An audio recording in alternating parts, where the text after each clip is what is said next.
nga bwe tugenze ku mutimbagano sinza kwerabira nategenda maaso nakuba nti ndaba ku bubaka bw'abantu abasinzira ku mutimbagano tubuuzaako Mr. Paul Sebo nkulengedde webali nnyo kuba nti otaddeko oli ku WhatsApp awo omulongo Kato Henry Namasuba Brown Kawanda John okuva ali ku Chamtawa webali nnyo omuyimbi eggwanga Shaba M nenkulengera nagamba nti alhamdulillah ndi musanyufu okuddamu okuwuliza muganda wange naye erinnya n'olyerabira Sebo live and Kiria tuli wano Entebbe airport sikutegedde sosa linnya ndi team America Super Power nzise nnyonje ekireka bira kuwa kashofu weba nnyo kuba nti otombodde kakati munywanyi wange gubayita investor mu kikubo oyo timu Ukraine yampiso nako wajena ngamba nti omukugu engeri gyokomyewo kumpe jangu nkuwe wano nyine ebirabo byo engeri gyokomyewo kumpe jangu nkuwe ebirabo webale sebe ebirabo yampadde ebirabo kakati atonda ko olwenca abawuliriza omukugu bagambe bagenda kujja wano kugabula bagenda kugabula embuzi abantu wano ojja kuwulira era tujja kubana abamu wano bajja n'embuzi bajja ne keeke kwegamba bagamba nti tetuyinza butasanyuka nga tuzemu okuwulira omukugu gubaali bateekako sipagulu gubaali bagamba mbugobo kati bajja enkya wano n'embuzi bagamba omukugu engeri y'abapaalo FM gye bakutte busupagulu ne babuteekako amazzi ne busandawo kakati tujja enkya mujja bawulira wano enkya insha Allah kakati tugenze ku mutimbagano mukwano gwange akaseera kano katusooke twetegereze biki ebigenda maaso n'okuba nti bitambula era nga n'olunaku lwali tukoledde ku Twitter eri ew'ababedde gye batera okuba nti babeera ogwo mukutu gw'ababedde abasinga era babagambye nti bagenda kusasulangayo dollars at least 8 buli alina blue tick kitegeeza nti account yo nga Twitter gimanye eri verified ng'oyagala okusigala ku mutimbagano gwa Elon Musk ono yiwa business ojja kusasula kirizagaana kakati ekitambula ku Twitter mu Uganda abamu ku balina blue tick baatandise okugamba tetuliwo gitwale abaana batidde okusasula dollars 8 buli mwezi twalonga 7 oba ku 8 awo blue tick Elon Musk mukozi wa nsimbi agamba mujja kusasula kati account ezisinga ddala okuba ennene mu Uganda muzimanyi jeno Yoweri Kaguta Museveni ono mu Uganda yasinga okugobererwa ku Twitter nendowooza obusobozi abulina ajja kusobola okusasula abasajja 8 guno amulema muzeeyi ate engeri gyali mukulembeze wa ggwanga n'engeri gyekiri nti byateekayo ebiseera ebisinga bibeera bya ggwanga muzeeyi bwe zina amulema abaana munaasonda asigalayo ku Twitter jeno Muhoozi Kainerugaba kwali nnyo Robert Kyagulanyi Ssentamu kwali nnyo ku Twitter mbabuulira abanene abasinga okuba nti bagobererwa kati jeno Muhoozi yanaalembererwa okusasula 8 bamulekere blue tick ye anaaba Kyagulanyi katali ye Kyagulanyi katasobola kubanga alabika ayogera bwogezi n'agamba nti mujjire tusigaleyo kati jeno Museveni nkakasa obusobozi abulina abo basatu sibasubidde kulemerwa kusasula 8 otherwise abalala bali mu kuyonga bagamba tetugenda kusasula 8 musolo gwa Twitter omusolo gwa Twitter kati gwalumye edda buli alina blue tick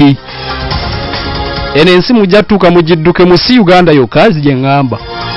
otherwise buli kintu kigendako omusolo Facebook kijja kujja kati musolo gwa Twitter buli alina verified account wali munda mu ggwanga lya America tuliza ku Twitter Donald Trump yasanse n'agamba nti webale kujegula abasajja babadde basosola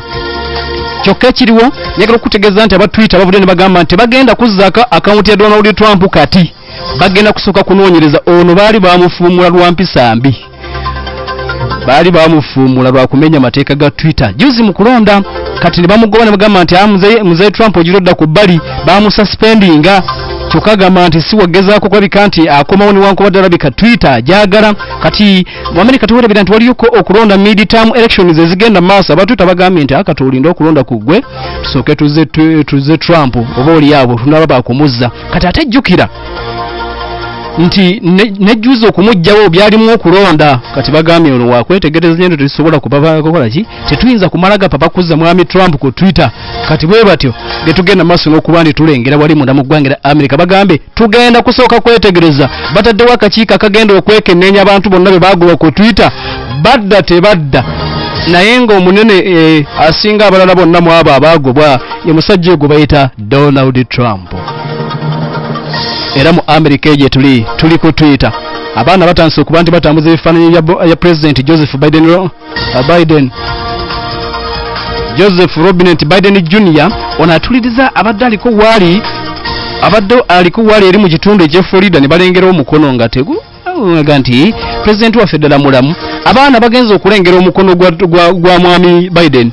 ebedda nga tegusituka bulungi tekutambula ng'omukono gw'omuntu omulamu mu ggwanga nti President tabanga alina obuzibu. Kati bagamba nti omukono mulwadde.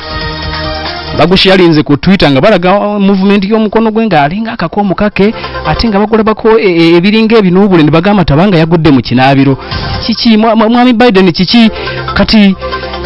omukono gwono gutandise okuba nti gutambuzibwa nnyo ku mitimbagano wali munda mu ggwanga lya America bagamba nti guyinza okuba nga guliko obuzibu. Tugenda kwogera ne kugwa Putin kubanga eringa tugenze mu nsonga ennene tugenda gendera shambagambye nti Putin yaragidde basime empuku 9 baddaabirize empuku 9 naye amala ge tuyina gali nti Putin bamulongoosezza kansa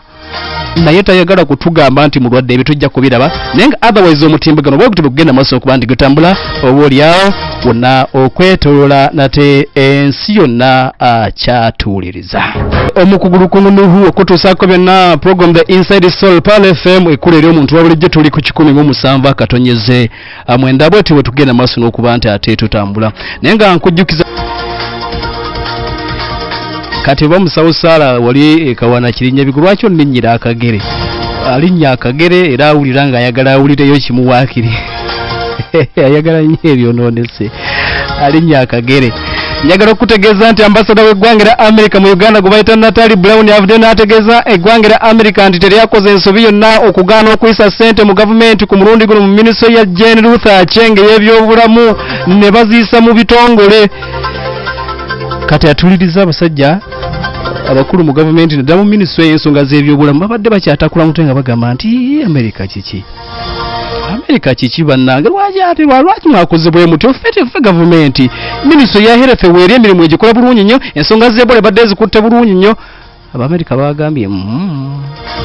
kasita zaffe katuziiseeko awalala katuba baatidde kibano nabo.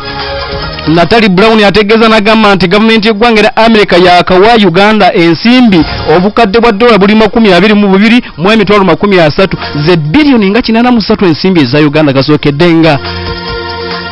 Uganda etandika okuba nti efaafaagana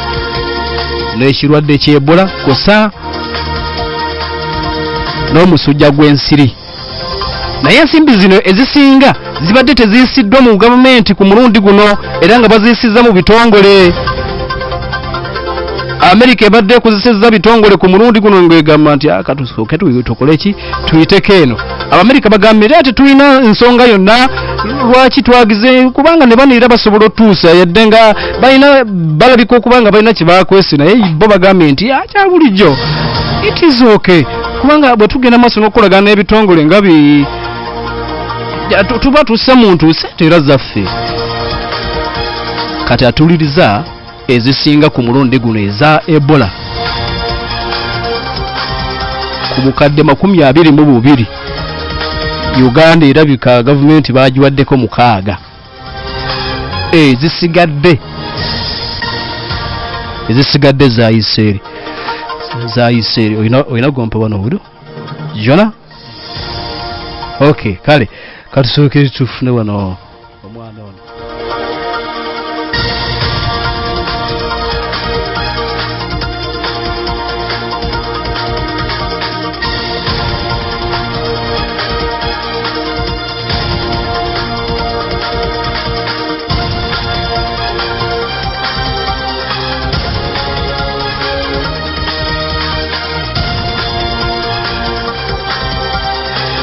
Kale tuli ku Pal FM ekula eri omuntu wa bulijjo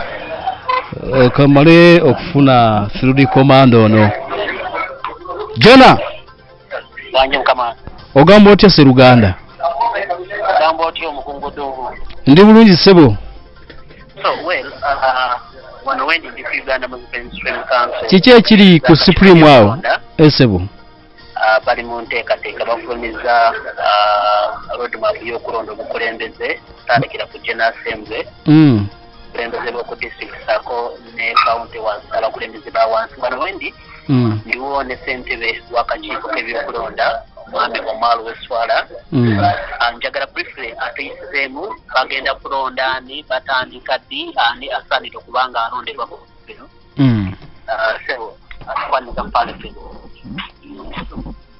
Fala FM, assalamu alaikum warahmatullahi wabarakatuh. Wa alaikum salaam warahmatullahi wabarakatuh. Tulebaza okuba nti mutugoberera ebigambo ebitambula naye olwaleero koze etuyita unleashing oba okusumulula programu yaffe kutongole egenda bagenda okukozesebwa mu kulonda abasiraamu mu ggwanga. Tugenda okuteekateeka enkiiko z'obusiraamu kuva ku mizikiti ku matwale district zonna 78 ne paka ku national level kulondesa General Assembly. Nabwe kityo tubadde wano nga twogerako eri bannamawulire tubategeeza ensonga eyo nga bweri bakakase nti tulina okukolera wamu ku nsonga eno kuba tulina obudde butono nga 9 December tusuubira okuba ntulayiza General Assembly. Kitegeeza nti emirimu mingi tulina okuba ntukola wakati wano mpaka kutuuka ennaku z'omwezi nga 9. Tugenda kulonda abasinga balowooza ku nnyo ku bifo ebyawaggulu baana bagenda okulondebwa enteekateeka egenda kubeera etya? Enteekateeka yakulonda abatiise oba abateesa enkiiko tutegeeza council ne committees ne organize ziri waggulu enkiiko ezifuga ezirina okuyinza okufuga obusiraamu bwa Uganda. N'olwekyo tugenda kulonda bulonzi ekiiko. Imaamu ye waali tumusangawo, omukulu wetwaye waali tumusangawo, mufti waali netumye naye tumusangawo wa regional charge. N'olwekyo tugenda kulonda bulonzi kiiko zokka ezirina okuyinza okufuga ki obusiraamu bwa Uganda ziyamba bano ebintu mukola. Nga tumaliza mukadde wange olina kyoterezeza mu kusitole yafumire ku lupapula mu nsonga y'okwongera mufti wa Uganda emyaka 10 mu bukulembeze, kino kiri kitya? Kituufu constitution eno mufti ya Uganda tumukwatako nnyo kubanga contract ye eri mu constitution eri enkadde. Eno constitution empya ayogera ku muntu omupya. Mufti yenna agenda okulondebwa mu constitution eno empya aweereddwa ekisanja kya myaka 10 ate ekisanja kiri kimu kyokka. N'olwekyo yabadde atayitiingano yakozemu jaseera netusuubira nti ekyo okiriyaringibwa kubanga naye twamwengejize n'agamba kyawanti kyabadde kituufu naye ndo just stepping error. Era tetulina buzibu nakyo kujja kulungamya abasiraamu. Mufti wa Uganda n'akakiiko ke abali wano constitution eno tebakwatako nnyo okujjako oyo agobeddwa wano obanga avuddeyo bubi n'adesigninga bw'aba ayagala okudda agira akomerawo mu constitution empya. N'obwekyo ekyafulumya mawulire si kituufu. Mufti wa Uganda ono aliko alina ekisanja kye kinaatera okuggwako bw'aba asiimye ajja kudda naye yesimbewo luli amala kwesimbawo amala kulizayininga waba ayagala katikati amala kulizayininga naye waba takikoze kitegeeza nti akyali mu ndagaano eri enkadde mu mbalire eyo so seeno empya. Akasembayo abawuliza bapaazi ne Muganda yange yeebuuza memba wa parliament kukitundu ekiti kansala meya ayagala kwesimu byawukanira watemba okujja ne baba ayina ebirala byonna byali entubalinteekateeka. Yes,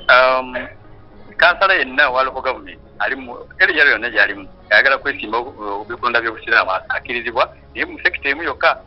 eyabwa kansala era newafupi y'okuteesa naye takkirizibwa ate kujja nze afuke sekutale wa kino oba kiri olw'ensonga nti eno tetumusijja mukkiriza nga ati avudde eri kansala ate afuke sekutale eno oba nga mukozi wa gavumenti eri nga musomesa munamagye muki ate aje afuke sekutale eno no naye asobola okufuuka omuteesa asobola okuteesa ewaffe naye nga taweta kikuwa ekyo kyagundi. Kati ennaku z'omwezi nga 18 okulonda kw'emizikiti kujja kuteeka place. Ennaku z'omwezi nga 22 mwezi gwa Novemba guno tujja kuba tulondesa ku matwale gonna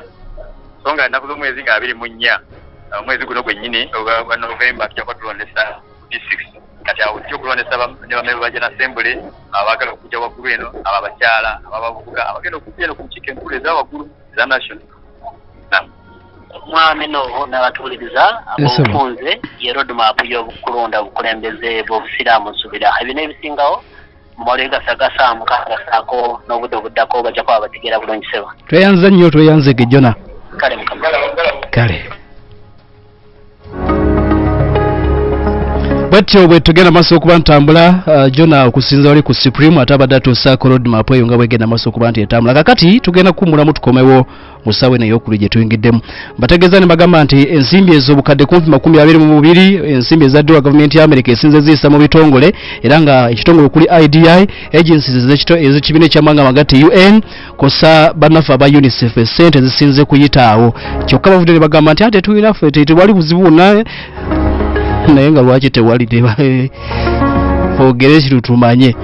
naye nga America sente ziyisizza eri ku mulundi guno naddala zigenda okuyamba Kenya mu kulwanyisa Ebola at least ago gengenda maaso n'okuba nti nkulobera side eyo bwe tukomawo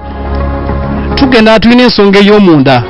eya Russia bagambye nti Putin bannansi balagirira bagamba nti mulongoose bankaazi empuku muzirongoose empuku yiwe wadde yagenda munnabbubi gyokube munnabbubi kati ki ekijja tugenda kuba tukiraba naye nga ate palamenti ya Caribbean batudde palamenti za Africa zitudde palamenti okuva Caribbean zitudde ne palamenti okuva mu Europe batudde mu EU kakati muzimu ku nsonga ze batudde mulimu ekwata ku mafuta ga Uganda katugenda komawo tulabe waliwo tiimu tajja gasima ne tiimu ajja gasima kati bwe tukomawo tulabe eribadde mu parliament babadde na maaso n'okuloba okuva mu kibuga ekikulu eky'eggwanga lya Russia bakiyita Moscow mukwano gwange gaagano gongedde okuba nti gategeeza Vladimir Putin omukulembeze akulembera eggwanga okusooka gano gabadde ga kikeesi gategeezezza nti sabiiti ng'emu eyise omusajja ono bayongedde okuba nti bamukanika ebyaddala bayongedde okuba nti bamuwa ku bulamu obupya mu ngeri y'okumulongoosa nti bamulongoosezza kansa gabadde ga kikesi era nga of course bwe gabeera nga ga kikesi ago gabeera tegaliiko kakasibwa bagalobye mu ngeri ya kwegendereza kulaba ki ekyabaddewo naye ge tulina galaga nti olutalo nga lugenze maaso n'okumuyinga obusajja obu Ukraine bwongera okuba nti bumutwala bumukuba east west bumukuba Zaporizhzhia bumukuba Kherson sajja bumutwalaganya wali mu bitundu ebiyitibwa Kharkiv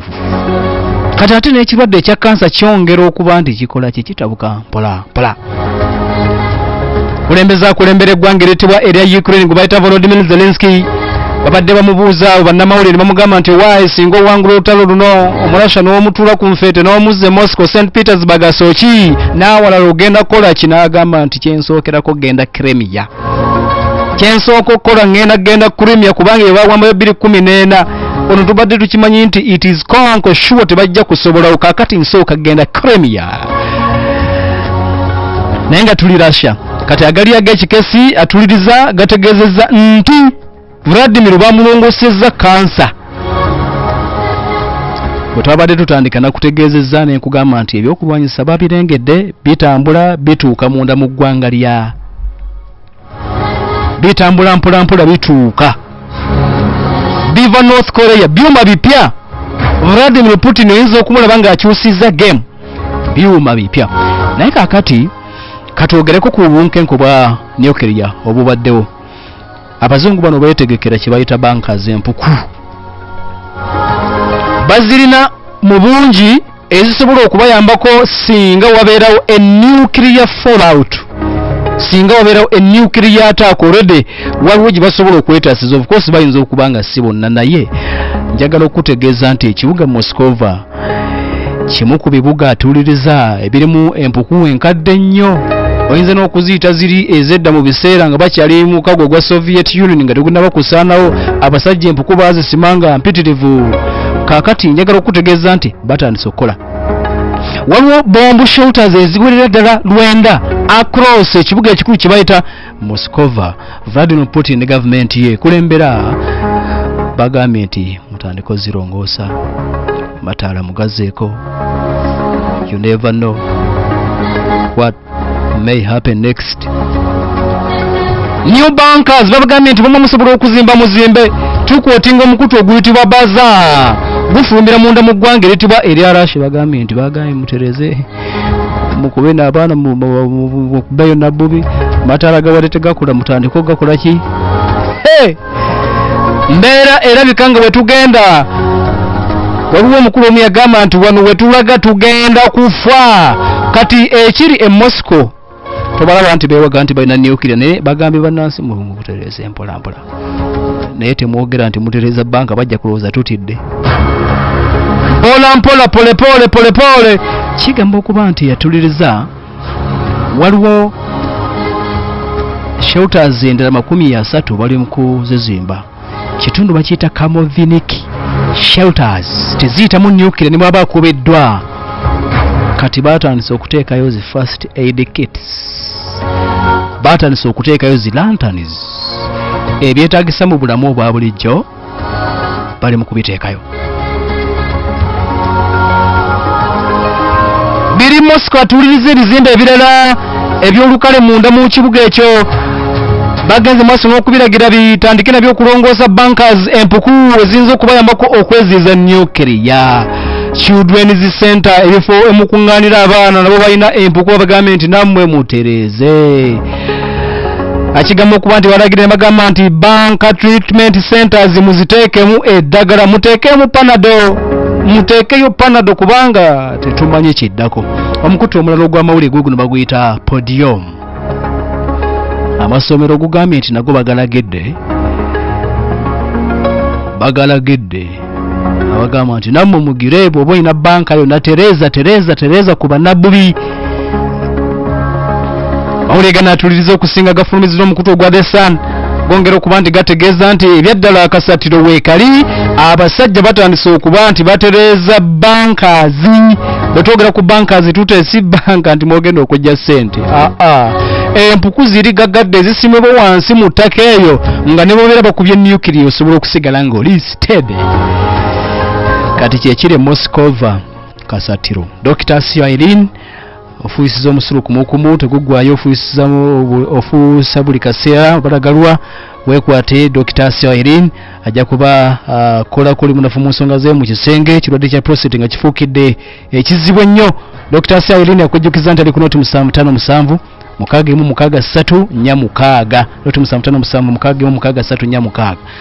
Engeni ya Rashid Bamuzi director wa Pala FM yabaza abantu mwenna abatindige gendo kumuzike kutatawe Haji Juma Musa Marjan asaba Allah basasulemu obulungi n'omugenza amusonyo byonna ebyamusoboka. Kakati mu ngeri emu abategeza nti eddwa yanakuza omwezi 5 ku lw'omukaaga luno okutandika ku ssaawa 3 ez'okumakya wali maka g'omugenzi wali ekatwe Kinyoro Makindi division. Ategeeza abeerugazi Bombo Ntebe kampani emiriraano era awulidde ne bakusaba otegeeze gwe kikwatako bw'otyo. Prestige Margarine bagamba nti yesyaje w'omulembe awomesa emigaati alimu ekiriisa ekizimba omubiri abagenda ku mikolo mugule Prestige Margarine. Ababeeka eri mu mweyone akekkereza ate ng'ofunamu n'amagoba mufune maduuka ne